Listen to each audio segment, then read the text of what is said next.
sense of morality comes from God.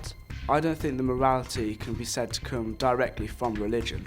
I don't believe that prior to the Ten Commandments people were going around killing and raping and stealing. Morality comes from society, and it's ridiculous to say that if you're not religious then you can't be moral. Evolution is all about survival of the fittest.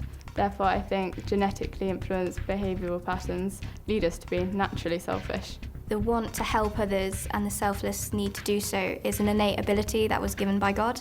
I think the sole reason that humans behave altruistically is because it's an evolutionary advantage. I think that science has nothing to do with morality. If it wasn't given morality from religion, then humanity would have no limits. Well, I do think there's a huge difference between the religious purpose and also the socially constructed purpose that many people choose to follow their lives by. But that's not to say that the two can't coexist. I don't think that religion is necessary for morality.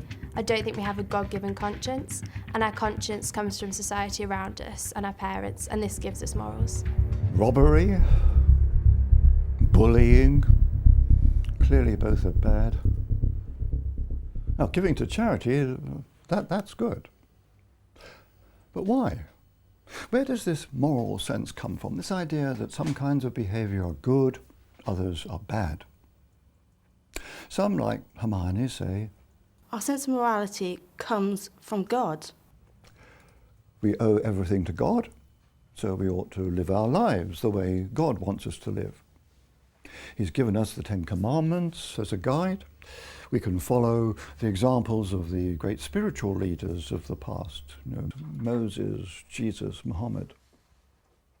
Mind you, Alexandra says no. Morality comes from society. Moral codes are what we decide they should be, and we might not agree about them. Is it right to have sex before marriage? Is it right to abort a fetus? Does science have anything to say on the subject? I think that science has nothing to do with morality. If it wasn't given morality from religion, then humanity would have no limits. Many people go along with Sean. Science is value-free. It tells you how things are, not how things ought to be. But is that true? Science has nothing to say on the subject? When we examine the behaviour of animals, we find that much of it is genetically determined. By that we mean there's written into the animal's genes a code. And this code inclines the animal, when confronted by a particular set of circumstances, to respond automatically, without thinking. Your pet cat sees a bird, it pounces, it plays with it, it kills it. Why? Why do such a cruel thing? It has all the food it needs from you. It can't help itself. It's programmed to do that sort of thing. You see, in the distant past, the cat's ancestors were faced with a shortage of food. Those quickest off the mark were the ones more likely to catch the prey and survive. There was survival value in having an innate tendency to react automatically to the sight of a bird, rather than having to consciously think the whole thing through from scratch each time, by which time the bird's flown away.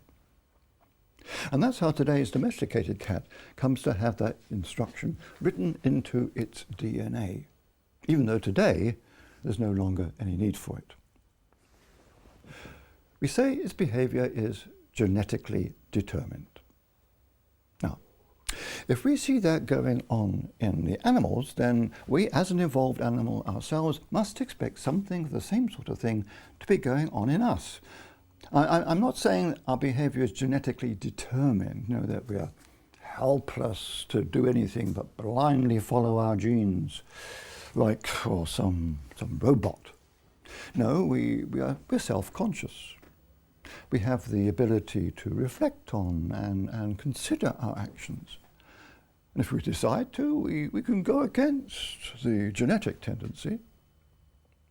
Nevertheless, our behaviour is almost certainly genetically influenced. We have an inborn tendency to behave in certain ways. So what ways? Evolution is all about survival of the fittest. Therefore, I think genetically influenced behavioural patterns lead us to be naturally selfish. Charlotte's right. No, we don't have to look too deeply into human behaviour to see that tendency at work. But being selfish and aggressive is only part of the story. Now, we find animals sometimes help each other. The way monkeys groom each other, for example. Hunting in packs rather than trying to go it alone. There can be situations where there is survival value in being cooperative rather than being aggressive towards each other. Biologists call this reciprocal altruism. It's really a case of you scratch my back and I'll scratch yours, literally in this case. So, a group of animals coming to arrangements such as, if you don't steal from me, I won't steal from you. I won't try to kill you if you don't try to kill me. I'll leave your mate alone if you leave mine alone. Arrangements like these, they're generally to everyone's benefit. As I say, it's called reciprocal altruism, but really it's enlightened self-interest. So in this way, we might expect that communities will develop where certain types of behaviour are encouraged, they're held to be good, and others discouraged, they are held to be bad or criminal and get punished. But of course, don't steal, don't kill, don't commit adultery. They're 3 of the 10 commandments. So doesn't that mean that science is saying something about where certain aspects of morality might come from? Then there are examples in the animal kingdom of other kinds of altruism. The way a mother pigeon might draw the attention of a predator hawk towards herself and away from her defenceless young, even to the extent of sacrificing her own life. Now, this behaviour can be explained in terms of the so-called selfish gene. The mother has already passed on her genetic material to her young. In a sense, she's done her job. As far as the genes are concerned, she's now expendable. The genes have a better chance of being passed on further if it's the young that survive rather than the mother. So a gene that in effect says, whenever it's a case of you or your young surviving, always sacrifice yourself. Such a gene has a better chance of being passed on further than one that tells the mother, always put your own safety first. This is called altruism on behalf of close kin, on behalf of those who share the same genetic material. Again, it appears that science, contrary to what we said earlier, does have something to contribute to understanding the way we behave and why society might encourage certain types of behaviour and others not. I think the sole reason that humans behave altruistically is because it's an evolutionary advantage. But is Rachel right? No, does that tell the whole story? Now, what about people who give money to the starving overseas?